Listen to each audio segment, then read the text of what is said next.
자, 가보도록 하겠습니다. 드디어 제 채널에 열련남아님을 모시게 되었습니다. 2년 전에 제가 열련남아님 채널에 유리창 청소부로서 직업 소개 컨텐츠로서 나갔었는데 2년 만에 이제 반대로 그렇죠. 제가 나오고 싶은 채널로 사실 2년 전에 이제 투명한 남자님은 진짜 루키였어. 그냥 저 친구 좀 재밌게 하네였다면 2년 사이에 너무 폭풍 성장을 해서 이제 제가 여기 나와서 이야기를 하고 싶을 정도의 채널이 되었기 때문에 오늘 나오신 이유가 사실은 그냥 솔직하게 먼저 얘기하자면 솔직히 말씀드리면 제가 책이 나왔습니다. 제 채널의 슬로건은 몸 좀 쓰면 어때? 라는 그 슬로건을 가지고 언젠가 책을 쓰고 싶었어요. 이제 그래서 제가 작년부터 준비해서 지금 책이 나왔고, 첫 번째를 투명한 남자님 채널에서 좀 입을 풀고 싶었어요. 보통 인터뷰를 많이 하러 가잖아요. 제 이야기 막 많이 하고 싶은데 못하는 것도 네. 있거든요. 그럼 투명한 남자님은 또 좀 다른 채널과 다르게 좀 더 날것에 편하게 오늘 입을 조금 시원하게 막 털면서 결론은 책 홍보하러 나왔습니다. 자, 그러면 이제 책 제목이 몸 좀 쓰면 어때인데 이 책은 뭐 어떤 책이에요? 이제 제 채널은 아무래도 이제 현장직, 기술직 이런 정보를 담다 보니까 이제 우리 몸 좀 쓰면 어떻냐, 쓰는 거 뭐 나쁘지 않다 이런 의미고, 사실 제가 20대부터 저는 진짜 몸 쓰는 일을 열심히 했거든요. 빨간 트럭도 타고 다니고 저도 나름 현장밥을 많이 먹었어요. 그 시절에 그렇게 그게 막 떳떳하진 않았어요. 예를 들어 뭐 누군가를 만나러 간다거나 그럴 때 뭐 차를 멀리 대놓고 간다거나, 돈은 뭐 잘 번다고 해도 약간 사회적인 인식이나 뭔가 막 멋있게 보는 것 같진 않은 거야. 이제 사실 그런 걸로 이제 열연남아도 시작된 거거든요. 그럼 혹시 열현남아님이시잖아요. 네네. 그럼 열이 열등감인가요? 열정입니다. 열등감이 그렇게 많진 않아요. 열등감 별로 없으시고. 열등감은 별로 없습니다. 저는 열등감이 좀 많거든요. 그래서 혹시나 열련남아님도 저와 같은 종족일까 싶어서 조금 다른 종족인 걸로. 공감이 안 되네. 그래서 몸 좀 쓰면 어때? 사실 저희가 이 팟캐스트 하고 있는 이 공간도 어떻게 보면 몸으로 만들어진 거거든요. 그렇죠. 뭐 목수님들 설비 많잖아요. 정말. 맞아요. 그리고 전부 다 몸으로 해서 이 공간이 만들어진 네. 건데 어느 네. 순간부터 이 사회가 몸 쓰는 사람은 못 배운 사람. 정말 맞아요. 실례로 제 책 내용에 있지만은 솔직히 저는 저희 부모님께서 제가 모든 일을 한다고 할 때 다 존중을 해주셨어요. 근데 유일하게 제가 청소 창업을 한다 했을 때 약간 저를 앉혀놓고 좀 생각을 다시 해보자. 이게 그냥 대중들이 가지고 있는 몸 쓰는 일에 대한 생각이지 않을까. 거의 뭐 기술직 찬양하시는 분이에요. 기술직계 예수님, 왜요? 기술직의 부처. 오늘 제대로 말하려고 나왔어요. 올해. 저는 이미 이 책을 다 읽었죠. 감사하게도 먼저 보내주셔가지고 네네. 전자책으로 읽어보았는데 네네. 여기 네. 지금 책을 보면은 A와 B로 나누셨어요. A 같은 경우에는 이제 숙련 기간이 긴 기술직을 A 기술직이라고 표현을 하셨고, B 기술직은 그에 비해 숙련 기간이 좀 짧은. 저는 뭘까요? 저는 투명한 남자님은 비기술직이죠. 투명한 남자님 유리창 청소 기술 배우고 창업하는데 얼마나 걸렸죠? 교육 과정은 2박 3일이요. 그리고 바로 울산 내려와서 거기서부터 이제 저 혼자서 이것저것 닦으러 다녔죠. 그렇죠. 혼자서. 물론 2박 3일 한다고 바로 되는 건 아니지만은 비교적 그 습득 기간이 굉장히 짧은, 비교적 좀 빨리 기술을 배워서 창업할 수 있는 거를 비기술직으로 정의를 했습니다. 좋은 힌트를 얻은 게 뭐냐면 네. 기술직을 창업을 하고 싶어 하시는 분이 이 책을 본다면은 전체적인 흐름을 A와 B로 나눠서 나한테 그럼 맞는 게 뭘까를 한번 대입해 볼 수 있을 것 같아요. 너무 좋죠. 예를 들어서 저는 일단 영업력이 굉장히 좋아야 됩니다. 책에도 있지만 기술 습득 기간이 짧기 때문에 네. 솔직히 투나님도 아시겠지만 유리창 청소 창업이 엄청나게 최근에 붐이 일었어요. 그게 일단은 소자본이고 빨리 시작할 수 있기 때문이거든요. 맞습니다. 그렇기 때문에 내가 지금 투명한 남자님처럼 이렇게 영업력이 되거나 이 정도가 아니면은 좀 살아남기가 힘든 구조적인 그런 부분이 있다는 거죠. 창업한 지 3년 전에는 A와 B 기술직에 대한 정보 개념이 없다 보니까 나에 대해서 판단을 했다기보다는 그냥 한 건데 나는 B에 들어가는구나. 네네. 그럼 B는 어떻게 해야 되며 계획, 가야 할 길이 이 책에 좀 나와 있어요. 그래서 창업하시기 전에 개념을 먼저 보고 간다면 유리하죠. 첫 페이지에 이런 게 바로 나오더라고요. 솔직히 책을 막 에세이 감성으로 쓸 수 있어요. 이제 챕터 1부터 제 서사를 쫙 읊조리면서 나는 막 운동선수였고 막 방충망을 땀을 흘렸고, 근데 제 개인적인 만족도 있지만 이 진짜 책을 위한 책을 좀 썼다고 생각해요. 이 책. 독자들이 봤을 때 도움이 될 만한 책이 무언가라고 했을 때 제 이야기의 힘을 좀 빼는 거라고 생각을 해서 페이지도 그렇게 두껍지 않습니다. 200페이지 조금 넘는 분량이고 그래서 아예 챕터 1부터 그냥 강력하게 진짜로 사람들이 정보를 느낄 수 있을 만한 주제로, 그렇다고 또 제 얘기가 없는 건 아니죠. 중반부나 뭐 후반부 쪽에 넣어 놓으셨더라고요. 한 30% 에세이 감성이 있습니다. 또. 잊을만 하면 나 이창현이야. 저도 이렇게 책을 읽다가 요거는 얘기하고 싶은 거는 제가 적어놨어요. 나름 또 저 준비 열심히 했습니다. A, B를 나눠주시고 난 다음에 했던 얘기가 뭐냐면 네네. 이보다 중요한 거, 나의 성향과 목표에 맞는 선택은 나의 몫이다. 그렇죠. 라는 표현을 이렇게 문장을 적어주셨는데 어느 순간부터 성공이라는 기준이 획일화가 되어 있다라고 너무 느껴졌어요. 뭐 예를 들면 월 1,000만 원, 자동차는 뭐, 집은 뭐. 실제로 뭐 그래서 내가 월 1,000만 원 찍었는데 허무하다고 하시는 분들은 왜 허무할까를 물어보면 이게 진짜 내 성향에 맞는 거였나? 그게 삶의 본인의 방향성과 맞지 않을 수도 있는 거죠. 그렇죠. 네. 기술직 얘기만 너무 하는 게 아니라 이 인생을 살아가는 그런 자세에 대해서 얘기를 중간중간에 훅 들어올 때가 있는데 딱 꽂혔던 게 너의 성향, 목표에 맞는 거를 먼저 설정을 하셔라. 맞아요. 되게 이 말이 저한테 와닿았습니다. 아, 감사합니다. 좋게 봐주셔서. 좋은 점에 대해서 네. 이야기를 많이 이렇게 해주시는데 네. 마냥 좋다라고 하면은 너무 막 들어오라고 하는 거 아니야? 했는데 꽤나 구체적인 그런 이유들이 있습니다. 그 중에 하나가 대기업 일단 진출하기가 힘들다. 사실 지금 우리가 경쟁자 수에 집중을 해요. 청소 창업하는데 사람이 얼마나 많지? 네. 이거에 집중하는데 사실 집중해야 될 건 경쟁자 수보다 그 경쟁자가 누구인가? 내 경쟁 상대의 질이 더 중요하다고 생각하거든요. 왜냐면 댓글에 자꾸 레드오션이래요, 저한테. 비전 없다 뭐 하는데 일단 레드오션이 아닌 거는 단 하나도 없고요. 아 지금 이 시기에 없죠. 블루오션 뭐 없습니다. 그런 건 없고 그 대기업이 없다고 말씀드린 거는 기술직은 시스템을 만들기가 힘들어요. 네. 시공이라는 특수성이 있는 거죠. 우리 대한민국 모든 사람이 알만한 브랜드가 있을까요? 도배에 맡기려고 한다. 뭐 목수 지금 부르려고 한다. 와, 이 브랜드 좋지, 최고지. 사람들 많이 알만한 없어요. 없죠. 이런 분야는 큰 회사가 나올 수가 없어요. 특이사항이 많다. 변수가 많죠. 식당이나 요식업 같은 경우는 그걸 시스템화를 시킬 수가 있단 말이에요. 레시피를 그대로 해가지고 여기 울산에서 팔고 서울에서 팔고 지금 투나님이 준비하시는 무시 프로젝트 뭐 옷 같은 거 팔려고 하시죠. 그것도 대기업이 될 수 있죠. 나 바지 출시했는데 하나 잘 팔려. 이거 만 개 똑같이 찍을 수 있잖아요. 그러면 엄청 커질 수 있는 겁니다. 근데 이런 기술직은 정말 특수하게도 시장은 큰데 좀 대기업이 없는. 제가 그렇죠. 이번에 릴스 또 터지지 않았습니까? 네네. 릴스가 또 100만 뷰가 터지면서 전국 각지에서 요청이 굉장히 많이 들어왔습니다. 이거죠. 서울에서 많이 몰려왔는데 저는 울산에 있다 보니까 대부분 서울 업체에 넘겨드렸어요. 바지를 판매하는 입장이었다고 생각해봐요. 서울로 바로 택배 쐈습니다. 쐈죠 그냥. 그렇죠. 이미 저 GV80 뽑았죠. 그러니까 투명한 남자님이 아무리 500만 뷰를 터뜨려도 서울에 있는 유리창 청소 업체한테는 그렇게 피해가 안 가는 거예요. 오히려 좋을 수 있지.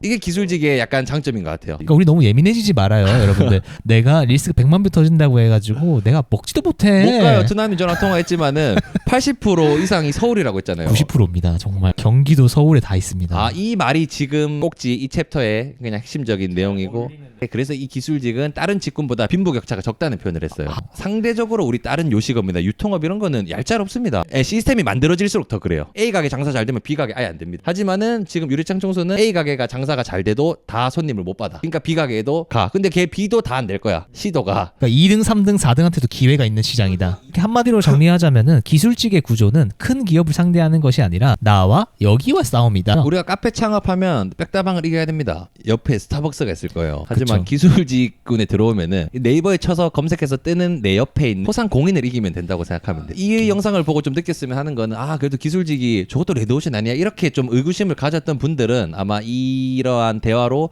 어느 정도 좀 해소가 되셨을 거라고 저도 그렇게 생각할 것 생각을 같습니다. 합니다. 그리고 조금 오글거리기는 한데 제 사례가 또 중간에 나옵니다. 네, 영광이고요. 그래서 제 사례는 뭐였냐면 자기 시간을 주체적으로 사용을 하고 행복하게 자기 시간을 사용하는 사람으로서 제가 이 사례에 나왔더라고요. 그나마 비유하자면 사실 워라벨이라고 비유를 했는데 뭐 워라벨 하면은 근데 뭐 일을 조금 하고 막 그런 개념보다는 일단 내 시간을 내 스스로 통제할 수 있는 일과 내 삶을 내 스스로 조절하는 직군이 사실 저는 이게 될 수 있다고 생각을 하거든요. 근데 그거에 있어서 지금 대표적인 캐릭터를 생각해봤을 때 투명한 남자님 지금 사실 그러니까 이걸 하는 거잖아요. 방금 말씀하신 것처럼 이렇게 팟캐스트를 쓰기 위한 시간도 내 시간의 주인공은 나기 때문에 내가 만든 거였거든요. 장점 중에 가장 큰 장점이 내 시간을 내가 컨트롤할 수 있다. 근데 반대로 책임도 내가 져야 된다.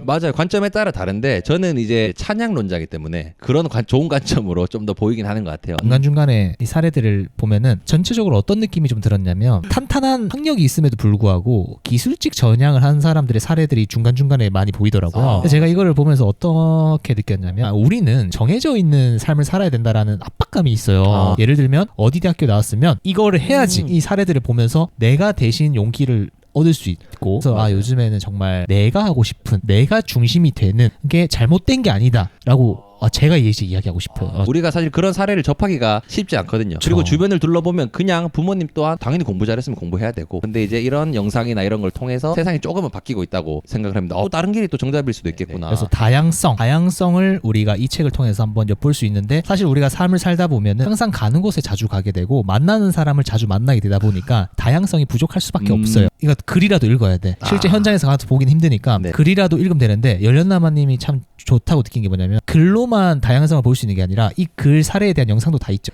이 책 읽고 바로 영상 보러 가면 돼요. 글로 느낄 수 있는 이 온도가 10도라면은 야. 영상으로 보면 온도가 또 올라가죠. 그 호흡을 내가 느낄 수 있는 거니까. 그럼 내가 나는 너무 내가 갇혀 살았나? 내가 뭐라고 이게 정답인 것 마냥 살아왔지? 이 사례들을 읽고 나서 공통적으로 제가 느꼈던 점은 용기를 좀 내도 되겠다. 정말 몸 좀 쓰면 어때라는 생각이 자연스럽게 떠오르는데 네, 오히려 몸을 쓰면 쓸수록 피가 돌아요. 맞아. 자, 오케이, 너 기술직 이제 들어올 거야? 나도 도전해야겠다 라고 하시는 분들이 많이 생길 것 같아요. 그러면 이제 나만님께서 이런 질문 하셨죠. 자세. 네. 어떤 자세로 접근을 해야 되는가? 저는 일단 한 단어로 표현하자면 일단은 자존심을 내려놓는 거라고. 자존심을 내려놔라. 요즘은 진짜 부족한 사람이 하는 직업이 절대 아니에요. 왜냐하면 요즘 취업의 문도 좁고 다 직장만으로는 또 살기 힘들고 힘들단 말이에요. 진짜 다양한 분들이 이 씬으로 오시는데 왕년에 좀 잘 나갔던 분들이 있을 수 있습니다. 뭔가 좀 깔끔한 옷을 입고 일을 했다거나 어디서 좀 대우를 받았다거나. 하지만 여기 온 순간 모든 게 리셋입니다. 여기서는 그냥 몸 잘 쓰는 사람이 1번이거든요. 이 자존심을 일단 버리는 거, 이게 일단은 1번이라고 생각을 합니다. 그러면서 제가 또 하나 적어놨네요. 자기 자신과 끝없이 대화를 해야 된다. 몸 쓰는 일은 절대 쉽지 않다. 생각보다 고되고 매일매일이 나와의 싸움인데 처음에는 시작했을 때 기술도 못 배우고 잡일만 할 때 몸은 몸대로 고되고 내가 여기서 뭘 하는 거지? 싶은 생각이 머리를 스친다. 그 순간에 정신력이 없으면 그냥 포기하고 만다. 그래서 기술직에서 가장 중요한 건 버티는 힘, 견디는 힘, 멘탈인데 그래서 이 얘기가 나온 것 같아요. 내가 이걸 왜 계속 해야 되지? 자기의 목표를 알려면 다른 사람이 나한테 알려주는 게 아니잖아요. 내 목적은 내가 아는 거기 때문에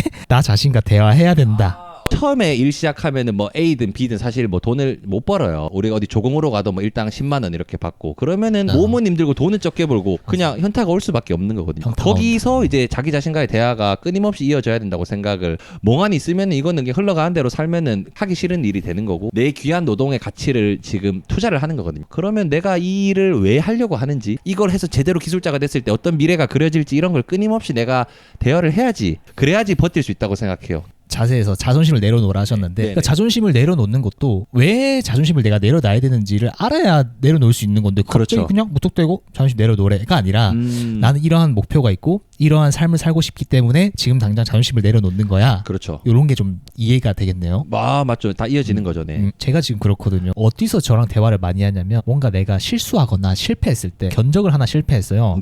정말 힘든 거예요. 이거 돈도 제대로 못 받고 이런 일대로 많이 하고 하니까 막 너무 막 멘탈이 흔들렸던 거죠. 근데 그때 내가 했던 게 나와의 대화였어요. 괜찮다. 견적은 실패했지만 그렇지. 이 또한 데이터로 또 남을 것이며 그럼 다음에는 내가 이거를 감안해서 더 잘 볼 수 있겠지. 나랑 대화를 하니까 버텼던 것 같아요. 만약에 그때 나와 대화를 하지 않고 나 진짜 안 맞나? 울산에 공장 많으니까 다시 지게차 기사 돌아갈까? 했으면 저 이 자리에 없을 수도 있거든요. 근데 이제 나와 대화를 끊임없이 하니까 내 속에서 내가 뭘 원하는지가 가끔 이렇게 나올 때가 있어요. 그게 굉장히 큰 힘이 되거든요. 사실은 그게 돈보다 더 힘이 돼. 이게 정말 좋은 구절이자 또 약간 진부하게 볼 수도 있는데 근데 진부하다는 거는 그만큼 진리기 때문에 어떻게 보면은 계속 몇십 년 흘러도 계속 나온 이야기가 아닌가 싶어요. 저한테 꽂히는 말들은 요런 거였었습니다. 잠깐만 한마디만 더 붙여야 돼요. 제가 또 한마디 주의를 드리자면은 이게 솔직히 그렇다고 너무 큰 고민은 우리의 시작을 막는다고 생각을 해요. 지금 대부분의 이 직군에 있는 사람들은 막 이렇게 분석적으로 시작하진 않았을 거란 말이에요. 그렇기 맞습니다. 때문에 저는 제 정보가 되게 약이면서도 또 독이 될 수도 있다고 생각을 해요. 왜냐하면 투명한 남자님도 막 그냥 유리창 청소가 막 어떤 생태계인지 막 정확히 이해하고 하진 않았을 거예요. 근데 들어와 보니까 생각보다 이거는 수요가 뭐 입주 청소보다 적구나 이런 걸 알게 된 거잖아요. 그러면서 본인의 길을 만들어 간 거예요. 요즘은 이게 그러니까 정보에 과잉하죠. 또 고민이 많은 사람들한테는 오히려 독이 될 수도 있다고 봐요. 정보가 너무 많습니다. 챗GPT 미쳤죠. 유튜브도 미쳤죠. 돌다리도 두들겨 보고 건너라. 돌다리도요. 1년 두들기면 돌다리 부서집니다. 부서져서 내가 못 건너가. 약간 그런 건가? 이 비유가 맞는지 모르겠는데 내가 이제 결혼을 하려고 해요. 여자친구에 대해서 내가 너무 많이 알아버렸어. 고민되지.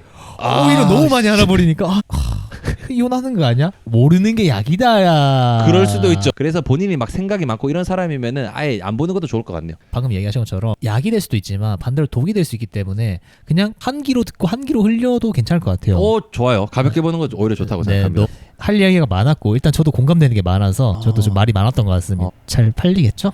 열심히 쓰셨잖아요. 아 진짜 혼을 담았습니다. 마지막 글자 하나까지 어떤 내용이 더 유익할까. 저희 업계에 계시는 분들 모두 다 파이팅 하시고요. 불경기 이렇게 얘기 나오는데 그래도 우리 마음은 항상 긍정적인 사고로 웃으면서 하면은 분명히 빛볼 날이 올 겁니다. 와 거의 뭐 정치인처럼 말을 해버렸는데 거의 뭐 연설이. 오늘 이렇게 자리 빛내주셔서 너무나 감사드립니다. 네. 그러면 오늘은 열정인가요? 원래 우리 채널 그게? 열정이죠. 열정하면 돼. 열정하고 마무리할까요? 아 너무 좋습니다. 네. 사주세요 여러분들. 책 많이 사주세요. 진짜 여러분 열심히 썼으니까 사실 제가 뭐 약간 또 투머치로 흘러가는데 제 채널에 뭐 멤버십 이런 것도 없어요. 진짜 네, 맞아요. 그냥 저를 조금이라도 그냥 팬으로 생각해 주시는 분들은 사달라. 사주시면은 그럼요. 도움이 될 겁니다. 책 얼마죠 근데? 실례지만 17,000원인데 온라인으로 하면 한 15,300원? 일단 저부터 살게요. 저한테 보내주지 마세요. 저가 사고 제가 직접 그 인증샷까지 남기고 온라인 후기까지 남기도록 하겠습니다. 너무- 보내주지 마세요. 저한테 꼭 사주십시오. 사주십시오. 하나 둘 셋. 열정! 좋습니다. 고맙습니다. 감사합니다.